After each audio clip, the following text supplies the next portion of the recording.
days after flooding hit Tennessee, a state of emergency is still in place. Good evening, I'm Sarah Diamond. I'm Josh Smith. Good evening. In most counties across the state tonight, there's practically a door-to-door assessment underway to survey the damage left behind by rushing water after days of rain.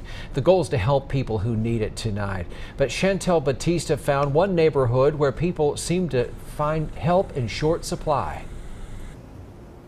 For about 50 people who live here on Todd Drive in southwest Johnson City, it's a two-pronged nightmare tonight. Water around their homes that could be pumped out, but it isn't because of a disagreement by a neighbor.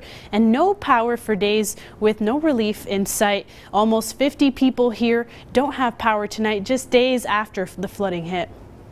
We have a lot of residents without power on that side of the neighborhood. So Catherine Saylor, who lives on Todd Drive in the Carter Crossings community of Johnson City, did what only seemed like the right thing to do. She insisted her elderly neighbor come live with her until the water goes down and the power can be restored. It's all a nightmare, a shock. They had cut off all my electricity and the heat. But that's where help seems to have stopped for people who live along Todd Drive. Johnson City Public Works tried to bring up pumps to get some of this water out of the neighborhood. The city came down and they spoke with me and asked me for permission to bring a pump through a hose through my yard to pump out the water. They even had all the equipment here to get started. But Johnson City Public Works Director Phil Pinzola said a property owner in the neighborhood was worried the pumping operation could potentially damage his property. There was a desire for assurances, I don't blame the property owner, that if anything went wrong, that he would be compensated, that would restoration, etc.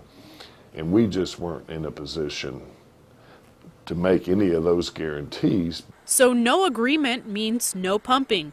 Pinzola says the only option is to let the water drain naturally, and that's causing another problem. Until the water goes down, Bright Ridge can't restore power to approximately 48 customers here. A spokesperson for the utility company said there's no timeline for restoration, and even when the water recedes, there will be repairs and inspections before total restoration of power.